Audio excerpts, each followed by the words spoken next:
Nabi memberi contoh yang luar biasa untuk memanfaatkan waktu. Karena begitu beban berat Rasulullah Muhammad SAW yang dikerjakan dan dilakukan Nabi, khususnya menyampaikan risalah Allah Subhanahu Wa Taala kepada manusia, dan beliau ini sebagai pemimpin, sebagai guru, sebagai orang yang mensyariatkan, sebagai orang yang membawa perdamaian, apalagi urusan pribadi beliau sebagai suami, ayah, dan ini semua tetap beliau memperhatikan dan mencari berita tentang sahabatnya. Biasanya mulai aktivitas Rasulullah SAW dari sepertiga malam. Yang pertama dilakukan Rasulullah Muhammad SAW apabila bangun tidur, dan beliau ini tidur matanya dan hatinya tidak pernah tidur. Karena beliau senantiasa berzikir kepada Allah, memuji Allah. Dan Rasulullah SAW apabila bangun tidur, Alhamdulillahilladzi afani fi jasadi wa radda alayya ruhi wa adhina li bidzikri. Segala puji bagi Allah yang memberikan kesehatan dalam tubuh saya dan mengembalikan ruh saya dan mengizinkan saya untuk berzikir mengingat Allah kembali. Rasulullah SAW sesudah bangun tidur untuk salat malam, beliau mengusap wajahnya, menghilangkan bekas tidurnya. Kemudian beliau berdoa. Selepas berdoa, beliau mengambil wudu lalu menggunakan siwak. Karena salah satu sunnah adalah menggunakan siwak khususnya bangun tidur. Karena perubahan bau mulut kita, maka disunnahkan menggunakan siwak. Kemudian Rasulullah mendirikan salat malam. Beliau SAW salat malam sehingga kakinya bengkak SAW. Sampai istri beliau dan keluarganya sayang sama Nabi, kasihan sama beliau. Nabi terus mengerjakan salat malam sehingga kaki beliau bengkak. Ketika ditanya, ya Rasulullah, bukankah engkau telah diampuni dosa yang telah lama pun akan datang? Kata Nabi SAW, afala akunu abdan syakura. Bukankah aku ingin menjadi hamba Allah yang pandai bersyukur kepada Allah? Dan terus beliau berzikir, melaksanakan salat malam, istighfar, bermunajat, dan mentadaburi ciptaan langit dan bumi sehingga mendekati fajar. Kalau sudah mendekati waktu fajar, beliau kembali ke kasurnya lagi istirahat. Apabila beliau mendengarkan suara azan subuh yang dikumandangkan oleh Bilal bin Rabah, Nabi SAW bangun dari tidurnya dan membaca Asbahna wa asbahal mulku lillah. Sayyidah Aisyah radhiyallahu anha ditanya tentang salat malam. Kata beliau, Rasulullah ini matanya tidur tapi hatinya tidak. Rasulullah ini tidur di awal malam dan bangun di akhir malam, fayusalli thumma yarji'u ila firashi. Lalu bangun Nabi SAW sepertiga terakhir malam hari. Beliau SAW bangun melaksanakan salat malam, kemudian beliau kembali ke kasurnya lagi. Apabila azan sudah dikumandangkan, Nabi SAW bangkit dari tidurnya. Kalau ada perlu, Nabi SAW bangun untuk mandi. Wa illa tawadda'a wa kharaj. Kalau tidak, beliau SAW cuma hanya wudu lalu keluar melaksanakan salat. Apabila beliau SAW keluar dari rumahnya, beliau baca doa Bismillah, tawakkaltu ala Allah, wala hawla wala quwata illa billah. Ya mungkin kita sering lupa. Kita memberi salam lalu kita keluar Bismillah, tawakkaltu ala Allah, wala hawla wala quwata illa billah. Dari Ummu Salamah radhiyallahu anha, istri Rasulullah, beliau mengatakan, kana idza kharaja min baitihi qala. Apabila Nabi SAW ingin keluar dari rumahnya, beliau membaca doa berikut ini. Bismillah, tawakkaltu ala Allah, Allahumma inni a'udzu bika an adilla aw udall, aw azilla aw uzal, aw adlima aw udlam, aw ajhal aw yujhala alai. Ini doa yang dibaca Rasulullah SAW ketika mau keluar dari rumah. Apabila Nabi SAW masuk masjid, Nabi SAW memerintahkan Bilal untuk mengumandangkan sholat. untuk iqamat. Kemudian Nabi SAW meluruskan saf para sahabatnya. Nabi ketika jadi imam, beliau menghadap kepada sahabat, lalu beliau merapikan saf sampai kadang-kadang berjalan ke arah kanan, terus berjalan ke kiri, merapikan saf. Alhamdulillah sekarang saf kita kalau lagi sholat berantakan, ada yang di depan, ada yang di belakang. Di rakaat pertama rapi, rakaat kedua ada yang maju, ada yang mundur, ada yang jauh, ada yang nempel, ada yang begitu. Maka Nabi SAW memperhatikan, kenapa? Kata Nabi, kalau kalian berantakan saf, hati kalian ikut berantakan. Maka itu saf itu apa? Meluruskan saf, merapikan saf. Maka setiap kali imam maju, istaqimu, istau, i'tadilu, luruskan, rapatkan saf kalian gitu. Kemudian Rasulullah SAW salat subuh berjamaah sebagai imam. Sesudah melaksanakan salat subuh, beliau SAW selesai istighfar 3 kali lalu menghadap kepada sahabat. Man ra'a minkumul ru'yal laylah. Siapa yang lihat tadi malam ada melihat mimpi. Kalau ada yang melihat mimpi, Nabi tafsirkan, Nabi jelaskan. Rasulullah SAW menjelaskan. Maka kalau siapapun melihat mimpi, kan mimpi itu ada tafsirnya. Dan mimpi itu dibagi 3. Mimpi itu ru'ya min Allah, mimpi dari Allah, dan itu ada tafsirnya. Yang kedua, hulmun minasyaitan, mimpi atau bisikan dari syaitan, gangguan dari syaitan, tidak ada tafsirnya. Ketika kita mengalami tafsir atau mimpi buruk, bangun tidur, kita langsung buang ludah ke kiri 3 kali. 3. Tapi jangan ada yang tidur di sebelah. Jangan. Itu buang ludah aja kiri. Tanda benci aja kepada syaitan. 3 kali, a'udzubillahi minasyaitonir rajim, a'udzubillahi minasyaitonir rajim, a'udzubillahi minasyaitonir rajim, kemudian buang ludah 3 kali. Kemudian ganti posisi tidur. Tadi tidur kanan, pindah ke kiri, dan seterusnya. Yang ketiga, dan jangan diceritakan mimpi buruk itu karena tidak akan terjadi insya Allah. Yang ketiga, bisikan dari syaitan, disebut bisikan dari hati kita, bisikan hati. Namanya hadithun nafs. Hadithun nafs itu bisikan dari hati. Artinya apa? Kepingin ketemu orang, ternyata muncul dalam mimpi. Atau orang itu setiap hari antum manggil namanya. Contoh, yang sering dipanggil mungkin di masjid Permata Kalbu, Karma. Contoh, antum masuk masjid, Karma di mana? Karma. Malam hari muncul Karma di mimpi. Astagfirullah. Tapi bukan dalam bentuk karma, tapi dalam bentuk jin. Astagfirullah. Maka karma muncul itu bukan tidak ada tafsir mimpinya, tapi itu bisikan dari hati. Kenapa? Karena antum berinteraksi dengan orang tersebut. Seperti antum setiap hari fotokopi aja kerjaannya. Dalam mimpi lihat kertas. Ustaz tadi malam lihat kertas banyak banget. Antum kerja apa? Tukang fotokopi. Ya itu kertas fotokopi antum. Kok bisa datang dalam mimpi? Ya karena itu bisikan hati. Antum berinteraksi setiap hari dengan hal tersebut, jadi muncul dalam mimpi antum. Dan siapapun melihat mimpi benar, itu ada tafsirnya. Sampai kalau orang mengaku lihat Rasulullah, ada tafsirnya. Di dalam Fathul Bari, syarah Sahih Bukhari, Muhammad bin Sirin mengatakan, kalau ada orang mengaku lihat Rasulullah dalam mimpi, kita bilang, ayo ceritakan ciri-cirinya. Kalau dia ceritakan, oh hidung Nabi begini, alis Nabi begini, pipinya Nabi begini, jenggot Nabi begini, kalau betul, ya betul. Kalau tidak, berarti bukan Rasulullah. Tapi dia percaya, itu bisa siapa aja. Tapi kalau lihat Rasulullah, pasti, oh ini tadi malam saya mimpi Rasulullah, coba ceritakan cirinya, rambutnya gimana, hidungnya gimana, alisnya gimana, apa diceritakan. Kalau betul sesuai, itu betul mimpi Rasulullah. Karena syaitan tidak akan menyerupai Rasulullah dalam mimpi. Saya pernah terjadi cerita lucu di luar kota, itu beneran terjadi. Ibu-ibu lihat dalam mimpi saya, pakai sorban putih, wajahnya katanya bercahaya, pakai gamis putih, muncul dalam mimpi beliau. Bangun tidur, dia pikir mimpi Rasulullah. Mancung juga kan? Astagfirullah. Akhirnya beliau bilang sama suaminya, aku tadi malam mimpi Rasulullah, Masya Allah. Suaminya sampai peluk istrinya, Masya Allah kamu salehah gitu. Padahal mimpi orang selain suaminya, bukan Rasulullah.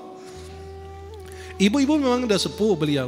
Pas anak lagi di luar kota itu, lagi ngisi kajian, Dia tunjuk ke arah saya dia. Pas masuk ke masjid sama suaminya dia tunjuk. Anak kan nggak paham itu tunjuk apaan. Suaminya ketemu saya habis kajian. Syekh Ahmad, tadi malam istri anak mimpi antum kirain Rasulullah. Ya salam. Istri antum ini curang ini. Masa mimpi orang selain lakinya gitu ya. Selain suaminya. Maka itu jadi apa? Itu nggak bukan. Harus lihat dulu siapa dia. Oh, ciri-cirinya sama dengan Nabi berarti betul Rasulullah. Tapi kalau tidak, ya berarti bukan. Dan antum melihat Rasulullah tidak langsung ada amalannya. Antum melihat Rasulullah itu cahaya aja gitu. Cahaya. Kemudian makin berbanyak sholawat, makin dekat dengan Nabi, cinta dengan Nabi, sunnah Nabi, makin mendekat SAW. Nampak wajahnya, tapi masih samar juga gitu. Kemudian kalau makin banyak sholawat, makin mendekat dengan antum dan bisa. Dan tangan Nabi itu lebih lembut dari sutra. Kalau antum sampai bersalaman dengan Nabi SAW dalam mimpi atau pegang tangan Nabi, itu lebih lembut dari sutra. Dan harumnya luar biasa. Sallallahu alaihi wasallam. Lalu SAW duduk berzikir, selesai sholat subuh, menafsirkan mimpi sahabat. Kemudian beliau SAW menjelaskan atau duduk berzikir sampai terbit matahari. 15-20 menit kemudian beliau sholat 2 rakaat yang kita sebut 2 rakaat isyraq. Itu dikerjakan oleh Nabi SAW setiap pagi. 2 rakaat isyraq itu ada keutamaannya. Dalam Sunan At-Tirmidzi dari Anas bin Malik. Rasulullah bersabda, barang siapa sholat subuh, ya, sholat subuh kemudian duduk berzikir sampai terbit matahari, lalu dia sholat 2 rakaat, maka akan dicatat pahala baginya haji dan umrah sempurna 3 kali. Dan Nabi SAW selalu menjaga sholat sunnah qabliyah subuh, karena Nabi bersabda dalam Sahih Muslim dari Aisyah radhiyallahu anha, rakaat al-fajri khairum minad dunya wa ma fiha. 2 rakaat fajar lebih baik dari dunia beserta isinya. Subhanallah. Ini baru yang sunnah, belum lagi yang wajib. Kemudian selesai beliau SAW mengimami para sahabat. Kadang-kadang Rasulullah mau panjang bacaannya, tapi ada tangisan anak kecil di belakang Nabi bercepat, biar ibunya tidak khawatir. Zaman sekarang kalau imam lihat anak lagi nangis di belakang, malah panjang bacaannya. Itu ibunya kan kepikiran, maka itu dipercepat. Berapa hari lalu saya lagi sholat di salah satu masjid, itu salah satu anak nangis. Saya harus bercepat sholat. Kenapa? Biar tidak menyibukkan ibunya. Apalagi anak itu jauh posisinya dari ibunya, pikirin dia jatuh atau didorong anak atau berantem dan lain, maka itu akan membuat ibunya sibuk, nggak bakalan khusyuk. Kemudian sahabat duduk bersama Rasulullah SAW, duduk bertadarus, bicara tentang urusan pribadi mereka, ngobrol bersama Nabi, urusan agama dan urusan dunia. Nabi mengajarkan mereka, menasihati mereka, dan Nabi mendengarkan curhatan mereka dan cerita-cerita yang disampaikan. Bahkan kadang-kadang mereka cerita-cerita tentang masa jahiliyah. Lalu mereka tertawa dan Nabi tersenyum. Nabi itu nggak tertawa, Nabi itu maksimal tersenyum sampai kelihatan kegerahannya aja. Kalau kita sampai ususnya kelihatan. Tapi kalau Nabi itu ada astagfirullah. Ya, pada jaga mulutnya ya. Tapi kan Nabi SAW beda SAW. Sampai dulu ada ulama tabi'in kalau tertawa sampai jatuh ke belakang. Kalau ada yang bicara lucu di depan beliau, saking semangat ketawanya sampai jatuh ke belakang, dia ketawa. Tapi kalau bangun tidur, ngangkat kaki 2 ke atas, kepalanya di bawah, biar darah mengalir lagi. Kenapa? Sepanjang malam sholat malam. Luar biasa. Mereka bercanda, mereka serius. Mereka bermain, tapi ibadah jalan. Kemudian Rasulullah sama sahabat cerita-cerita tentang masa jahiliyah. Tuh ingat dulu kalian punya Tuhan dari ajwa, dari kurma. Kamu lapar makan tangan Tuhan. Lapar lagi makan hidung Tuhan. Kuping Tuhan, habis Tuhan dimakan. Itu cerita-cerita begitu diceritakan sama Rasulullah bersama para sahabat. Lalu mereka bertertawa, Nabi SAW tersenyum. Sallallahu alaihi wasallam. Nabi SAW mensunnahkan untuk sholat duha. Dan Nabi SAW terus menerus melakukannya. Sayyidah Aisyah radhiyallahu anha mengatakan Rasulullah SAW sholat duha 4 rakaat dan kadang-kadang lebih dari 4 rakaat. Sholat duha ini pahalanya apa? Sedekah 360 sedekah untuk sendi yang ada dalam tubuh kita. Minimal sholat duha rakaatan, 2 rakaat. Nih, aqalluha minimal 2 rakaat. Aktsaruha paling banyak tidak ada batasnya. Tapi ulama mengatakan bahwa sholat duha itu ada 3 pendapat jumlah rakaat. Ada yang bilang 8, ada yang bilang 11, ada yang bilang tidak ada batas. Kemudian waktunya sholat duha sesudah terbit matahari 10 menit sampai menjelang zuhur 10 menit juga atau 15 menit. Berarti dari terbit matahari 15 menit atau 10 menit sampai menjelang zuhur itu waktu sholat duha. Waktu terbaiknya antara jam 9 dan jam 11. Karena pada saat itu manusia pada sibuk memikirkan urusan atau kepentingan duniawinya. Nabi SAW selesai sholat duha. Kan rumah Nabi, kamar Nabi nggak punya rumah. Nabi punya kamar-kamar. Maka disebut surat Al-Hujurat. Hujurat itu kamar-kamar. Hujurat itu hujrah. Bentuk jamak dari hujrah. Ghurfah. Ghurfat. Maka itu kamar-kamar istri Nabi di sebelah-sebelah masjid. Maka Sayyidah Aisyah ketika Rasulullah meninggal dan dimakamkan dan kita kasih lihat fotonya, dia bikin sekat, kan kamarnya cuma satu. Sayyidah Aisyah bikin sekat kayak hordeng ini, ada makam Rasulullah, Abu Bakar, Umar, dan di situ sebelahnya beliau buat tidur. Subhanallah. Segitu kesederhanaan Rasulullah. Kita Masya Allah, kalau nggak punya 100 kamar nggak puas. Kita menghuninya cuma 5 kamar, sisanya buat jin. Ya. Maka Rasulullah SAW kalau selesai sholat duha, beliau kembali ke rumahnya, ke keluarganya. Lalu beliau bertanya, ada ta'am, ada makan hari ini? Kata istrinya, kami belum masak. Kata Nabi, ya udah, saya puasa. Ya. Aisyah mengatakan, qala li ya Rasulullah SAW dhata yaumin. Rasulullah suatu waktu mengatakan, ya Aisyah, hal indakum syai'? Apakah kalian ada makanan? Qalat, faqultu ya Rasulullah ma indana syai'. Kami enggak punya apa-apa ya Rasulullah. Kata Nabi, fa inni shaim. Saya puasa. Beda dengan kita, bangun tidur udah glek habis 1 botol air atau minum apa atau makan apa. Siang hari datang, ada makan? Enggak, saya puasa. Loh, tadi pagi ngapain? Hah? Sarapan nasi uduk udah habis. Pas siang kalian enggak masak? Enggak, saya puasa. Astagfirullah. Buka puasa pas asar. Allahumma laka sumtu. Dan Nabi SAW apabila dihidangkan makanan, beliau itu kalau suka beliau makan. Ma'auba ta'aman qat. Sama sekali gak pernah mencela makanan. Nabi kalau suka makan, kalau tidak ditinggalkan. Nabi SAW tidak pernah makan tungkurap. Sambil tungkurap gitu Nabi makan kayak kita zaman sekarang gitu. Aneh-aneh gitu, gak jelas. Atau bersandar, tidak. Nabi SAW makan, duduk. Ya. Dan Nabi katakan, saya tidak pernah makan sambil bersandar gitu. Nabi SAW memberi contoh dalam ketawaduan beliau SAW. Beliau ikut berkhidmat kepada keluarganya. Gak usah malu kalau Anda ngepel, Anda nyapu, Anda cuci piring, ngurusin pakaian, sebisanya kita. Karena Nabi SAW melakukan hal yang sama. Yaksifu na'la, jahit sandalnya. Kemudian beliau jahit bajunya dan memeras susunya, kambingnya. Dan itu kebiasaan Rasulullah. Tapi kalau sudah masuk waktu sholat, beliau keluar seolah-olah tidak mengenal istrinya dan putra-putrinya. Langsung keluar sholat. Seperti tidak mengenal. Kenapa? Ada panggilan lebih mulia lagi. Kemudian Rasulullah SAW apabila ingin mengumpulkan orang untuk kepentingan, ada urusan penting, Nabi SAW ingin sampaikan pesan. Kalau sekarang kan tinggal pakai mikrofon. Kalau dulu susah. Maka Nabi menyuruh seseorang manggil as-salatu jami'ah. Seperti kalau kita salat kusuf, gerhana matahari, bulan, atau salat id, kan kita baca apa? As-salatu jami'ah. As-salatu jami'ah apa? Karena tidak ada azan, tidak ada iqamah untuk salat id. Maka cukup mengatakan apa? As-salatu jami'ah. Kalau Nabi ada seruan dari Rasulullah atau dari menara, as-salatu jami'ah, berarti ada yang mau disampaikan oleh Rasulullah. Kemudian Nabi SAW berdiri di atas mimbar menyampaikan apa yang sebab beliau mengumpulkan mereka. Apakah ada berita baik atau berita buruk, atau ada syariat, atau mengingatkan mereka. Itu Rasulullah begitu demikian melakukan kepada sahabatnya. Apabila masuk waktu sholat zuhur, Nabi SAW kerjakan sholat zuhur.